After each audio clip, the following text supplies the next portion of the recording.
my goal, and so I would never forget like what I was up to, who it was for. Yeah, very cool. Yeah. Well, today we're going to talk to Jayme about her practice, what brought her to create her practice, as well as any information that she wants to share, how it relates to my clients and some of the work that I do with them, and how you can connect with her, maybe set up some sessions, get to know her a little bit better, and learn from one of the coolest people I know. So,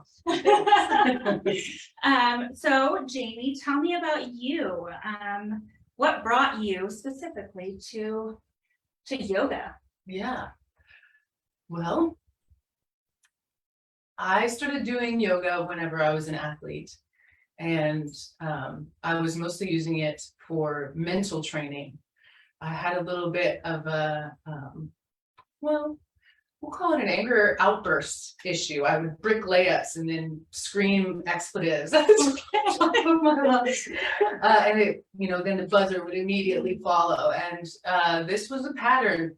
And I had lots of other ones, and they were all really obvious there on the court. And so I started with things like hypnosis or deep rest practices and meditations as a way to create this, what became quite an elaborate pregame ritual that I had to get my mind right and be able to focus and perform on the court.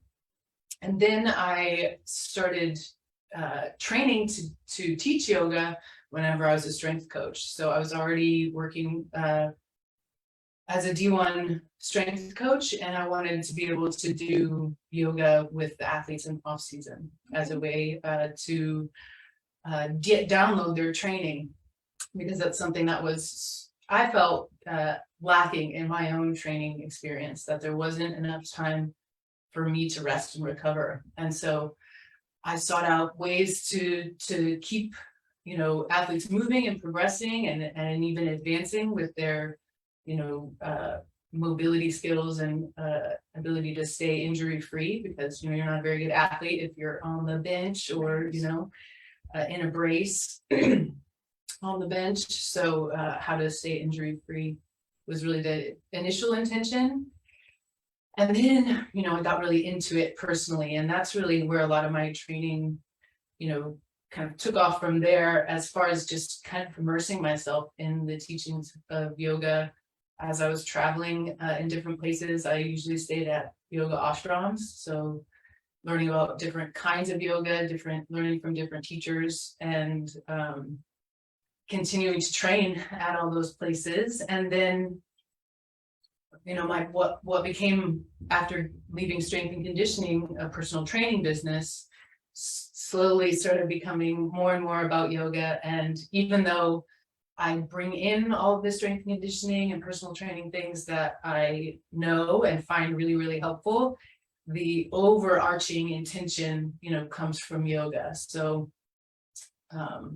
I integrate a lot of different practices into what I do, but it's informed by the lens that yoga gives us, and that's a lens of wholeness. So rather than just focusing on the physical body, also bringing and taking into account that a human has emotions and a mind and an intuition, and they have a spirit and a relational world. So taking all those things into account in how I prescribe practices to people.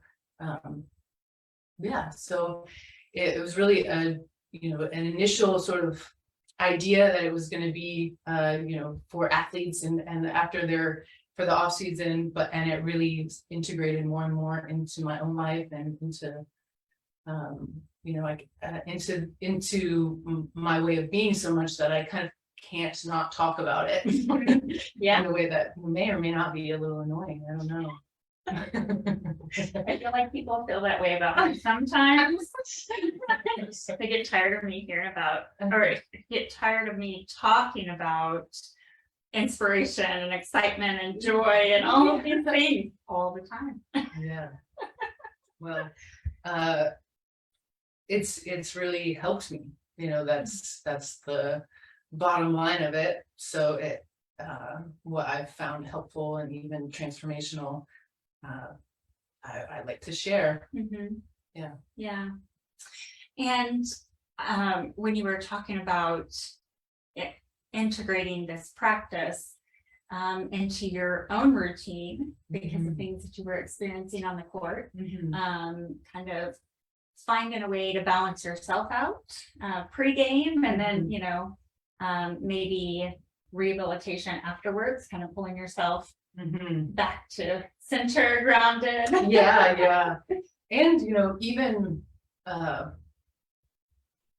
the biggest shifts really in that realm came from shifting how much I was identifying with winning or losing. So say after a game, I think I mentioned to you when we were talking before, my parents would come and visit or come to watch my games, drive hours and hours. And if we lost, my mood was intolerable. And I couldn't come out of it because I identified as a loser when my team lost, or whenever I didn't play the way that I thought that I should. And so that was pretty all consuming in some areas of my life. So really learning to regulate emotions and learning to, and not by suppressing them, by fully feeling them. And really there's parts of my basketball career that helped me have a place for expression of those things, but also it kind of zips you up and teaches you ice water in the veins. You're supposed to be able to sort of have a stone cold demeanor on the court, even though if that's not what you're feeling. So a lot of what I learned in practicing yoga has been to recognize and integrate and express my feelings in a way that is the main aspect of what makes it a healing practice, is that we learn to sort of taste all of the different flavors of emotions that we can experience, and we are able to deal with that range as it presents, rather than denying certain feelings because of our past experience. Yeah. I don't know if you've read it yet, but the new Brene Brown book, Atlas of the Heart. I haven't read it yet. I've watched the Netflix series, and I get so proud that Jake Wesley Rogers from Springfield is on the theme song. Yeah. And I bought the book for my mom for Christmas, and she's gonna let me read it, but I haven't yet. But it looks wonderful. It is. And one of the things that she talks about is how we, as I'm not gonna say typical, but generalized society, classify emotions into like 5 categories, but there's like a range. There's like 86 emotions. Yeah, all those different shades, all those colors. Yes, and whenever we label them in a certain way, sometimes we have a preconceived notion of how it's supposed to look or how it's supposed to feel. And when you were talking about, you're dealing with those shades of emotions, you're like really embracing them and allowing yourself to process them instead of just zipping it up, so to speak. And and that's important. Yeah, as I'm listening to you talk, I'm remembering thumbing through that book, and it does do a really good job of just speaking to all of the different emotions and giving us more words for those experiences, so we can start to make them more conscious, which is a lot of what the practices of yoga are about, making what's unconscious conscious, so that you can be aware of all those things that are motivating your behavior, and start to have something that might be like choice in your life, which is rare and precious. Yeah. And when you can identify what you're experiencing, giving it either its own word or its own agency, you can handle it better. You can understand it and process it, and then move through it. And then navigate into a more healthy relationship with yourself and those feelings and those emotions, so that you're not just locking them up, so that you're not just holding them so precious and tight, creating particular behaviors or habits.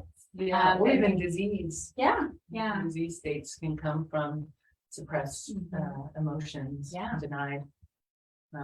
yeah, it's a pretty powerful thing to learn to hold ourselves in our emotions and sort of own them and be responsible for them, but not ruled by them. Right. Yeah. And so I know that one of the things that you had mentioned to me is how yoga is not simply about movement, it's also about a state of being. And I would love for you to be able to talk about that and kind of share either experiences or just, you know, some things that go along with that. Sure. So there's yoga as a process that you're undergoing, and within that there's techniques, and some of the techniques are postures and physically actions that you're doing with your body to have a certain impact on your system. So whether it's to improve your digestion or to breathe in a certain way that's going to impact your nervous system, you know, in a calming way or in a stimulating way. There's really all these different kinds of techniques that you can do that are kind of under this umbrella of hatha yoga, which is often what most people think of as what yoga is those postures that we're doing in studios all over the country. But it's a path and a process and also a state. So it is a state of wholeness, a state of presence in the moment. And I think it's in yoga, there's a state called samadhi, and that's a state that's sort of like the nirvana, the place where you might reach what people might be trying to achieve from doing these things.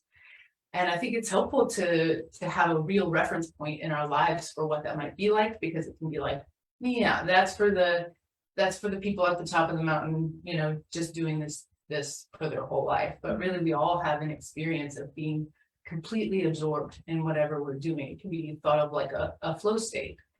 And so after, you know, you can have these experiences, but they come and they go. And so they give you a taste of what might be possible. And so then you start again at the beginning of the process, and you keep refining both, you know, your perception, your lens of how you're seeing the world, and, you know, continuing to care for and maintain your body in a way that's going to allow you to, you know, yoga practices are mostly aimed towards being in meditation and being able to meditate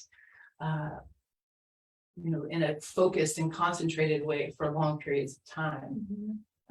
But that's only then beneficial if it's reflective in your life, if you're having better relationships, if you're feeling more at peace and content.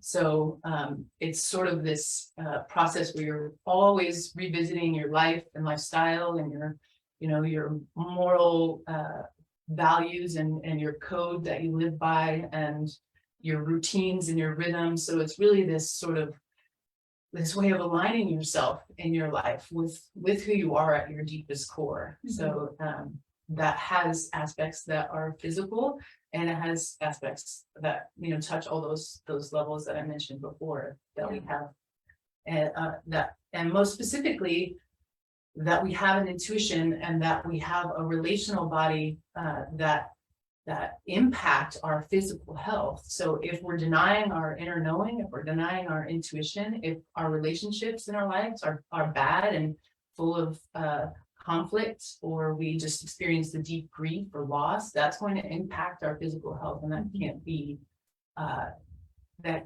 there's no way around it. And so that's really something that's unique about yoga therapy, is it brings those two aspects of what it means to be a whole human into the work in the day-to-day that really leads to deeper levels of healing than just physical healing, which does happen from moving and practicing the postures and you know, in my case with my clients, doing what I tell them to do. And so that, but then it becomes this really internalized way of approaching life that helps you know what to do, helps you to know what you care about and what you love, and through that know how to prioritize your life and what you should do with your actually very limited time on earth. So Because we're not promised tomorrow. You hear that all the time, right? yes, yes. It's true. Yeah. So I feel like that's such a good explanation and kind of a visual even of how integrating yoga into a person's life and their well-being, but also it's not just something that you do, it's something that you also are. Yeah. You experience it through various modalities maybe, but it's kind of a way of existence. Yeah, and it's not only achievable through yoga. It's people have developed all kinds of systems and ways to really come to perceive ourselves more clearly and live in a way that is whole and integrated. This is just one particular way, the way that I've studied really a whole lot, that someone could do that, and not only studied but put into practice myself, and then continually in practice working with clients, getting more and more clear on what is really the essence of this and what's important about it, and what are things that we can stop wasting our time on, because again, our time is so limited, and what can we really focus in on that's gonna create the most impact. And it kind of it ties into what I do as a life coach, as someone that also believes that we are a whole person, and that there are different parts of us that need attention at different times, but also kind of coming together and finding balance. And every person has a story, every person has an experience that is different from one another, but also finding ways to live most optimally, most healthy, most fulfilling, and just integrating different modalities and practices regularly, those habits and routines, and just being fully connected. I say that a lot. Fully connected. Good. It's a good thing. I love that. As you were talking, I was thinking about how something that's really important and unique about yoga therapy is that I'm not just taking in techniques or suggestions from Ayurveda and imposing them on someone or giving them a whole big list of more things they should be doing, because there's certain points, but that's like the last thing we need. We all can look up a million routine videos about what we should be doing, but I'm much more interested in what you want to do and what's your natural pace that you might do it at. So how can we continually keep in my case, pointing you back to you, so that you can feel what it is that you need and what's working for you and what's not, so that we can keep refining. Because it's really what I hope for is to work with my clients over a long period of time, because it's a process and it's a state. So there's this it's practice, it's never over, and there's this continual need to adjust and refine for what's going on in your life at any given time. So there may be times where you have high motivation and high capacity to really dedicate a lot of time to your yoga practice, and great, let's do it. Here's the program, I got it for you. Do it. You'll see benefit, it will help. Okay, life is looking a lot different. There's only time for 5 minutes of practice. Perfect. Here's what would be most helpful for you, given your nature, your goals, and what you can do right now. Here's 5 minutes that will, really have a compounded benefit because of all the work that you've done before. When you really had high motivation and you were really able to do it, you putting that energy into the felt experience that yoga can give us of peace and contentment. Not like from your head, oh, I'm peaceful and content, but your heart is actually racing and your stomach is churning, and your physiology is saying actually no, you're not. Right. Yeah. So to actually train your physiology to be able to stay in a state of ventral vagal or calm nervous system, Mhm. where, you know, you're with your friend having tea and it is really all right. Yeah. Not, I'm with my friend having tea and I'm actually like completely panicked in my mind and, you know, having a completely different inner experience. Mhm. So it's about coming into that congruence and really moving from a centered place. Mhm. Yeah. I think you could talk about this all day, and I Yes, love it. yeah, yes, I do on many a day. Yeah. Yeah. Do you have a favorite experience that you've lived or shared?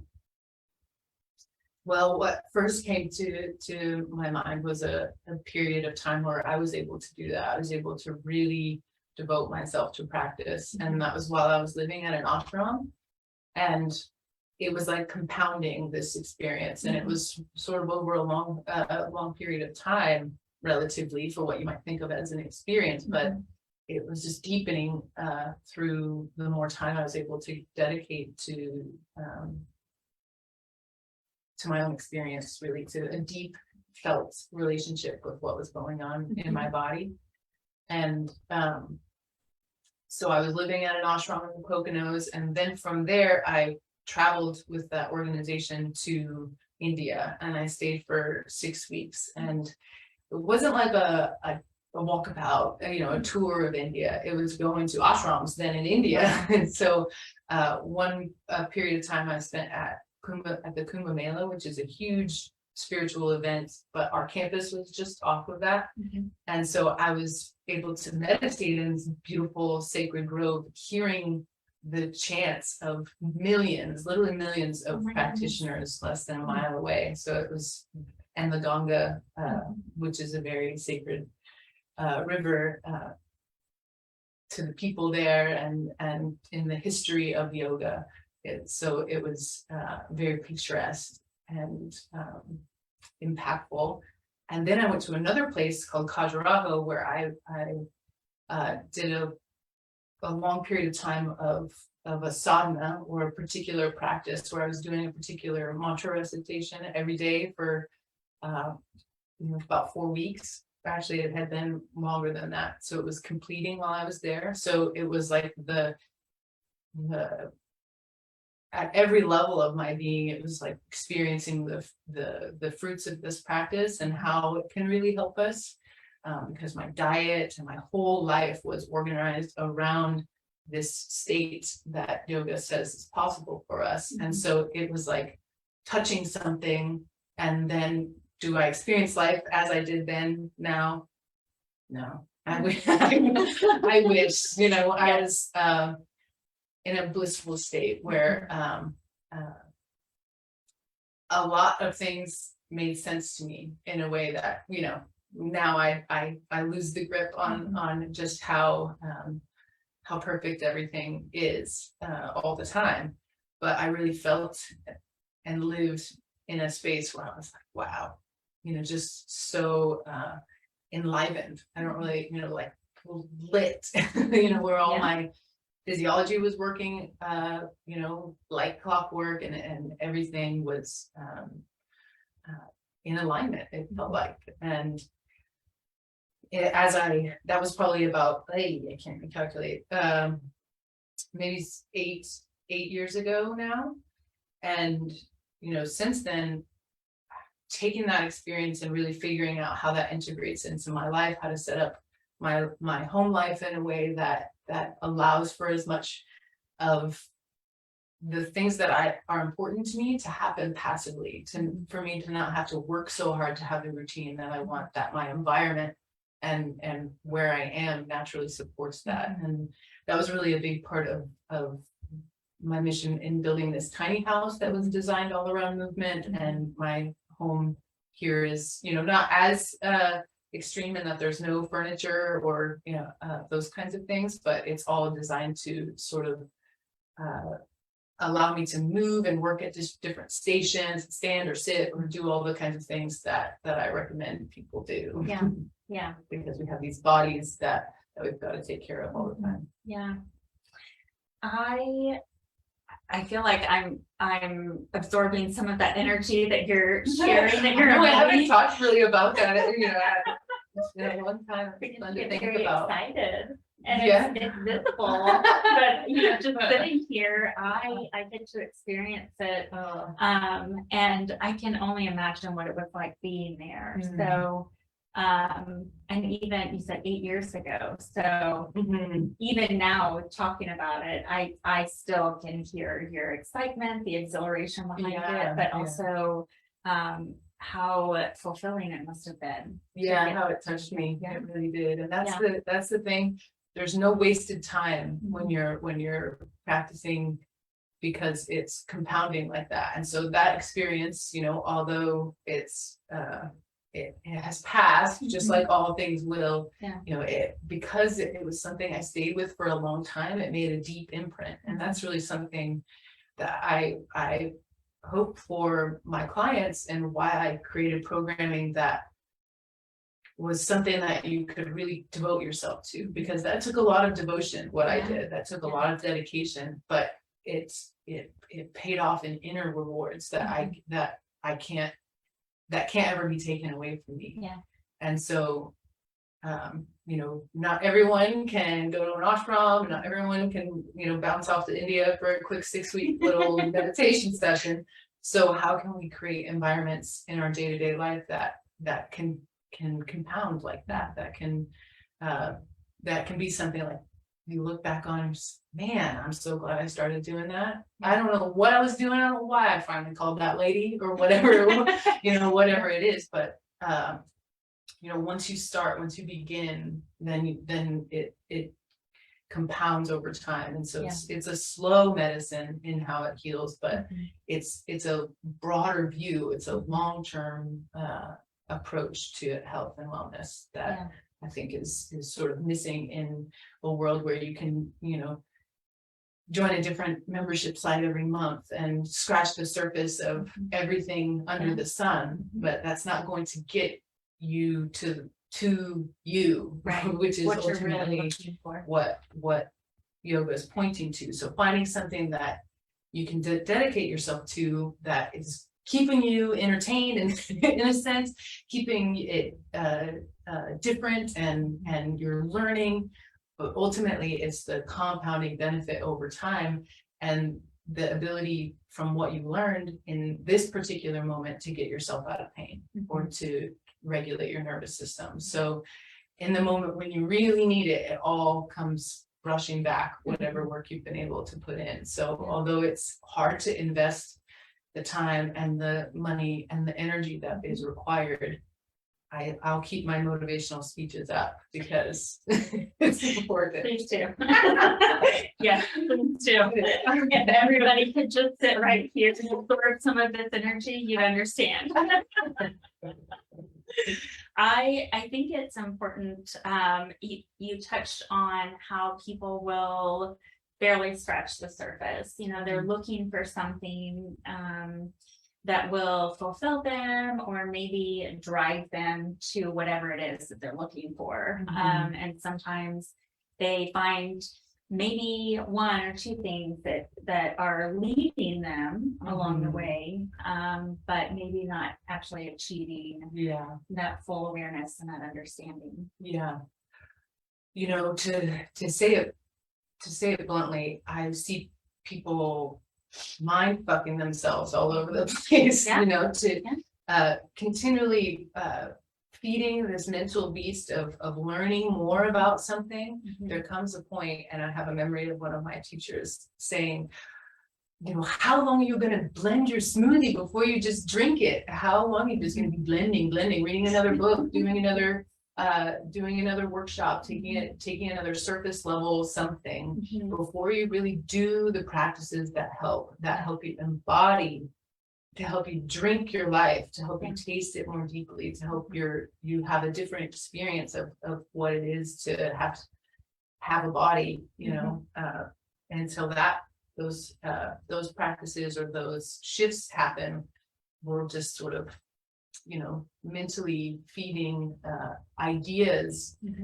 Something that is happening that is amazing and wonderful is we're all learning about trauma. We're all learning about the effects of trauma. We're all, in a sense, becoming trauma informed, and sort of all learning we've all had trauma, you know, at some level, and it's all relative to you and your life. So there's something that everyone is working with, some set of experiences. And okay, so now what do we do about that?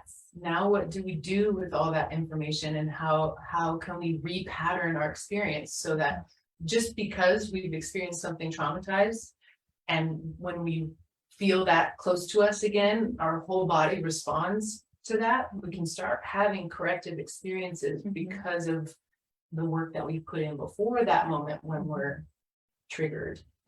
To be able to re-regulate and go for a walk and literally shake it off.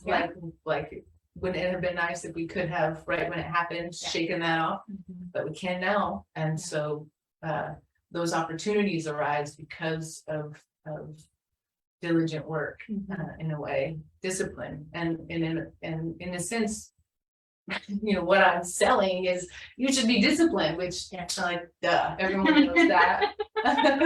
We know it, but do we do it? Yeah, right. So all of my programming is to support the fact that you said you wanted to do this, and I know you want to do this, and I want to do this too. And I know how much support I've had to get. I know how many times I've had to ask for help. And I know how it's taken, you know, like a wellness team. And so the way that my programming is created is so that you have monthly check-ins, so that you have a community call to go to and be able to process, so that you have individual touch points, and so that you have practices that you can not have to think about which practice I should do this practice. And so then you're grooving a pathway of what you do when your system's in a state of overwhelm. And so then you can come back faster. And that's really a big deal. To be able to come back, to move out of a pattern that could have taken you down for 3 months 2 years ago, but now you're only down for 3 weeks. And then in another year, it'll only take 3 days. And then in another 2 years, it might only take 3 hours. And that's, you know, the kind of process that we're undergoing. So it takes consistent support and someone to say, hey, remember what you said you wanted? Accountability. Because it is so, especially when it comes to taking care of ourselves, especially when it comes to being disciplined, it's so easy to forget that it was even a thing you were trying to do. Because life will just infiltrate every amount of space available. And so this really is about maintaining your space and saying, no, this is my room where I practice. I actually have a space where I do this because this is what I do. And so we start there. You know, how do we create space in your life for this in a real way, not in a bandwagon way, not in a way with that you're going to be doing something else in 2 weeks, in a way that we're steady trying to move in this direction. And there's no reason to feel shamey about having not done what we talked about. Just come back, just again and again, come back and keep making this effort. Because I can't say that I experienced healing from my first yoga classes at the Genesis Health Club. That's not what I'm talking about, and that's not how it helped me. It's through learning how to organize my life and prioritize myself and create boundaries and have a way to go that I can turn to. And that makes sense. You know, one of the things that I learned as I was navigating my own life experience, I had a lot of trauma when I was younger, and even into my young adult years, there was so much turmoil, anxiety, and lots of labels and things, but I never learned how to process it and release it. And I know that as I've gone through my journey and learning to recover from all of those things, really coming back to who I really am, releasing that trauma, allowing myself to be seen and not invisible. It takes conscious effort every single day and awareness that we overcome things when we allow ourselves. to process and release those things. And so it very much kind of aligns with, the practice of yoga, the embodiment, the way of existing in this human body. And just, I keep coming back to fulfilled, because when we allow ourselves to absorb all of the goodness that there is in this world more wholly, there's just like you literally exude it. And the people that you connect with, and the things that come into your purview or land in your lap, it's like it connects all the dots. It all happens so much easier, and the flow of things is so much more natural. That's really something I talk with people a lot about, is a felt experience of ease. And I talk about that it is a skill, that to let go isn't just something that's like, I need to let go, but I'm gonna just keep holding it here. But I've let go, I'm chill, let it go. There's an actual ability in your physical body to release the pattern of holding on. And so the skill of letting go and this ability to release the past is something that yoga has offered me, as this ability to digest and integrate and release the past, so that I can then be present to the moment and digest all the crazy shit that happens now. I mean, there's a lot of crazy. The response is clean, it's about what's happening, not about what's happened. Right. Yeah. And when you get to live more presently, it is, I mean, I don't know about for you, I can only speak for myself, but it is, it is, girl. I just have this spark, it's just, I can breathe, Yeah. And that is something a fascinating point, because it's like a reciprocal relationship with breath, and you can breathe, so you can start with the breath and practice the breathing to get to the presence. And then, when you're present, you're breathing. And so it's that connection. So, the first thing I start with is the actual mechanics of breathing and what's happening, and how to do it in a way that's going to help calm your nervous system. Because that's the starting place. Right. And that's where we hold all of our trauma, all of our things that we think that we're okay. We think that, we can function. No one at work notices. Right? Everybody can put on a face. But we're all really trained to read posture in a way that's really real. So, some people have more training, and that's a part of what I do, is postural assessment and postural correction. But we all have an internal sense of that. So what we think we're hiding, we're not hiding. And so better just face it. And then don't hide it, and just, be. When you're upset, be upset, and let it really fully pass through you, instead of trying to, find the right environment, for your weeping. I have this exercise that I do with my clients, very, very targeted around emotions, but we start with anger. We get really mad. We get very focused. Really actually feel it. Yes. Yeah, that's great. And we release it however it comes out, whether it's anger, angry words, or screaming or crying. We do a practice with and sometimes in classes I call bolster busting. We take the yoga props and use them for different things, but just literally slamming the bolster down, or throwing it against the wall, so that there's that physical movement of anger. Because if you've been hurt, you're pissed about it, and you should be. So instead of suppressing it or denying it, like, I'm not mad. You can pull it up and let it go, so that you can, instead of your, the resentment being laid through your whole life, it's just gone. Yeah. So we start with anger Mhm. and we work all the way through the emotions. So we find ourselves landing in joy and laughing or crying through the laughter, Yeah. or dancing or singing, just moving our body with it, Yeah. allowing ourselves to really absorb what it feels like to be joyful.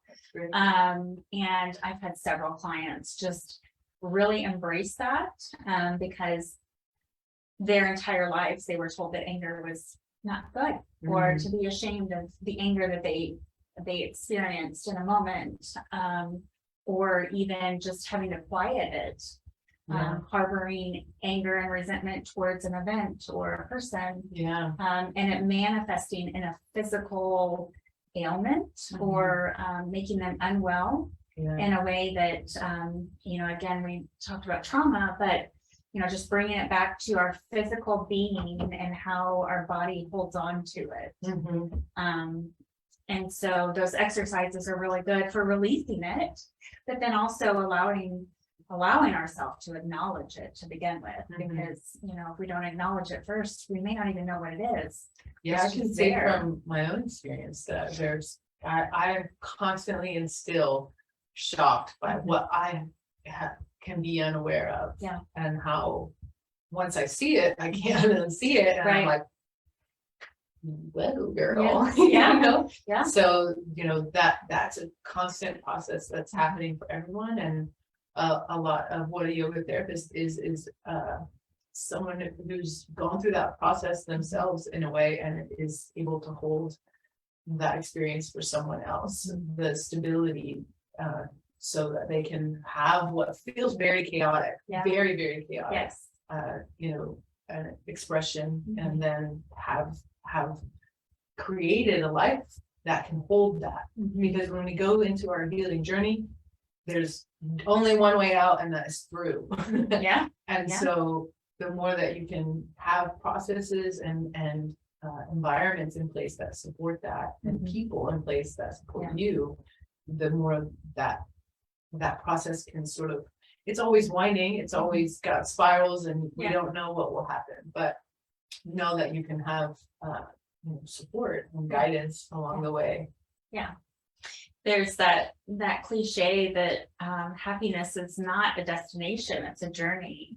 And I feel like having people along the way that can help you find your own happiness, so that you're not stuck in old patterns or old ways of behaving. But happiness is not necessarily the ultimate goal. It will pass too. Yes, it will. But it's the experience that we get to have. And how we navigate that. And really a lot of the work of healing is to get outside of the ideas of preferences. Like, I like this, I don't like this. Well, good for you. Healing doesn't involve preference. It involves getting more comfortable with being uncomfortable, and building capacity. So it's outside of the realm of preference, which is a hard sell. It is.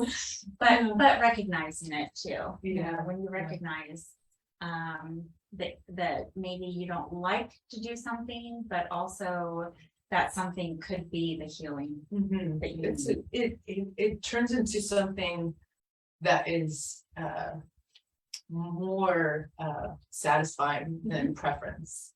Than getting more of what you like. It turns into a way to find a deep stability and a deep joy, no matter what the situation is. It's more medicinal. Or just being able to recognize medicine in a lot more different things. That medicine isn't just going to be a pill, that medicine could be dancing and singing and making an intentional time for joy in your life for those things. Well, I feel like we could just keep going on and on. I would love for you to share maybe how people connect with you. How do they get in touch with you and work with you? What are some of those things? Well, the way to do that right now would be to go to my website, jaymesweere.com, and to book a call with me. And that's the easiest way where I can explain how and what might be most relevant to you or the particular individual. So yeah, and I'm only offering those through the rest of the month, but I'll keep onboarding new clients through my foundations program. So that will be, always running. All my programs are always running because it's about that individual and when they're ready to start. And the time to start when you're motivated is tomorrow, right now. Just reaching out and we can get started. So I have programs that are a mix of one-on-one sessions that if it's a Springfield local person, we can do here at my place or at their home so that we can really get that practice space created for them, and or make it a really homey experience, because again, I can't emphasize enough how much your environment impacts your mind and how you feel. And group calls are a part of that, and then regular check-ins over Zoom, and then also on-demand programming. So courses that I have, been toiling over for the last 2 years to really make them as impactful and efficient as I can. So I haven't just put all the things that could be in there. I've really selected and sort of thought about how I can course this out like a fine dining movement meal for really a whole year. So I have programs that are 1 month, 3 months, or 1 year. And that you can say at the beginning, I'm all in, let's do this, or you can work your way through it as is right for you, because it's always about the pace of the individual and what's right for them, especially when we're working with pain and trauma. Those are things that have their own pace that we really are learning to honor and treat in a different way. I also do retreats, and so I'll be starting to do some more in-person mini retreats here at my house coming up later in the summer. And then I do retreats at the Circle Yoga Shala, which is sort of my spiritual home where my tiny house is, and a yoga therapy school that I am a part of their training programs down there. So if you're interested in, because someone is interested in becoming a yoga therapist, that would be the place that I would recommend studying. It's really resourced me in ways that I can't even put words to. So programs, retreats, and then I do workplace sessions. So experiential and motivational sessions in different workplaces. And I put together custom packages for depending on the organization and their needs. It can just be one session, or it can be a monthly session, depending on what the needs of the organization are. And those are mostly remote now, but if it's Springfield local, I can travel into the business. But it's really been great being, just popping on from with everybody, remote workers from their home. It's really changed a lot of that aspect of my work in a way that's been really fun. Good. Yeah. So remote workplace movement breaks and stress management education. Yeah. So those are the 3 main ways that I share about yoga. And really, it's hard for me to say it all, everything that it encompasses in these programs or in these retreats, but it's really my life's work. And I continue to emphasize that it's yoga and that this is yoga therapy because of that being what informs it at its deepest core. But much of what I do is utilizing things that I learned from strength and conditioning, like kettlebell work, if someone's ready for that kind of more performance training type movement. Functional movement screenings. So that's how I assess what practices would be appropriate physically for someone and where their sort of developmental instability is. So I really have, and my teachers have supported this so much through how smart they are. But you know, compiling the best of what we know now, as well as ancient wisdom together, so that we can create what's most effective and doable for the individual. Because it's great, someone may be able to make a better you know, a better Ayurvedic recommendation for someone's lifestyle, but if they can't do it, if they can't actually Perform.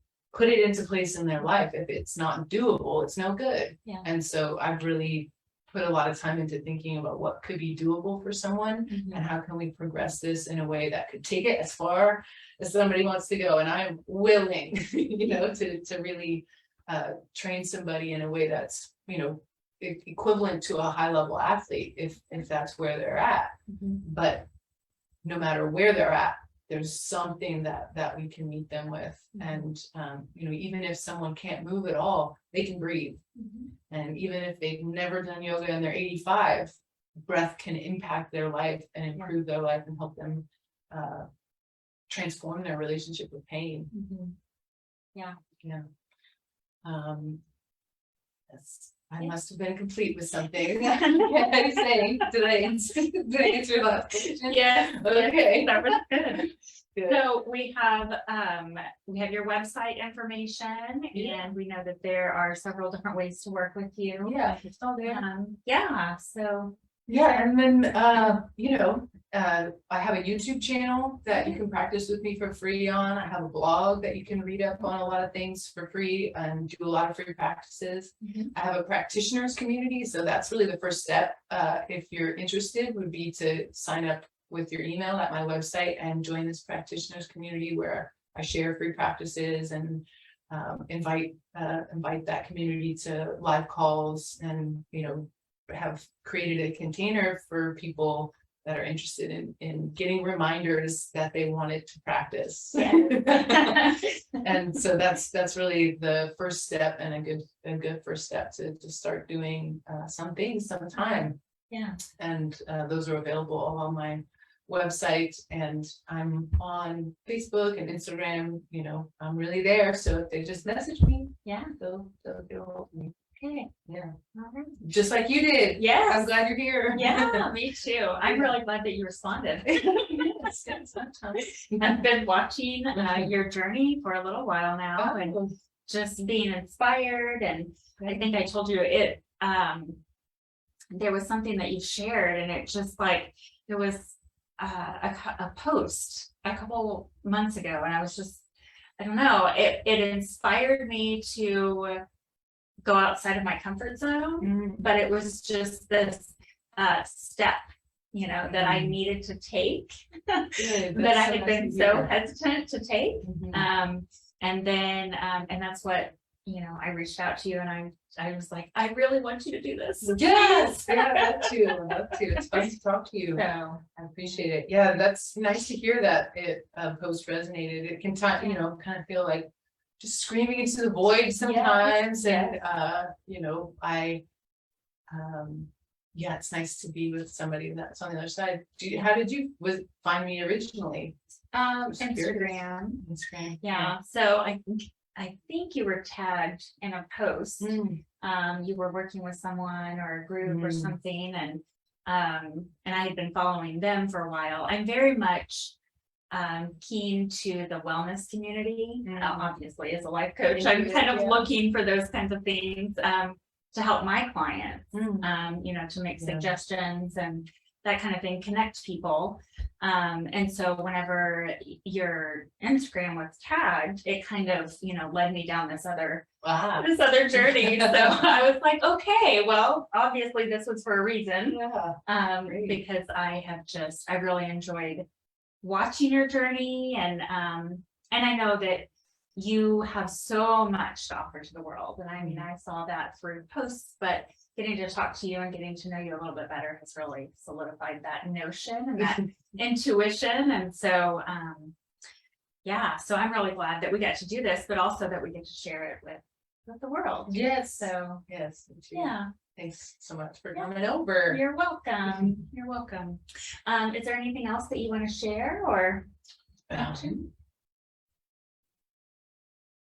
think so. Okay. Yeah. Thank you so much. Yeah, you're welcome. Thank you. All right. Well, I think that is all for now. I am going to post all of Jayme's information for you guys to check out. I'll list her website and her Instagram, and I don't know if I have your Facebook or not, but I'll look it up. Just Facebook /Jayme Sweere. Okay, there you go. If you just Google my name, you'll find Okay. me. You can't Okay. not find me. I know. I hope by now. Everywhere. I'm trying, Everywhere. I'm trying to at least have presence on Yes, the internet. yes, Yeah. And hopefully you will reach out to her if you have any questions or if you want to connect with her, learn some more about what she does. And Yeah, book that call. I'd Yeah. love to talk to you. definitely. All right, guys. Well, thank you so much for being here, and we will talk to you soon. Bye.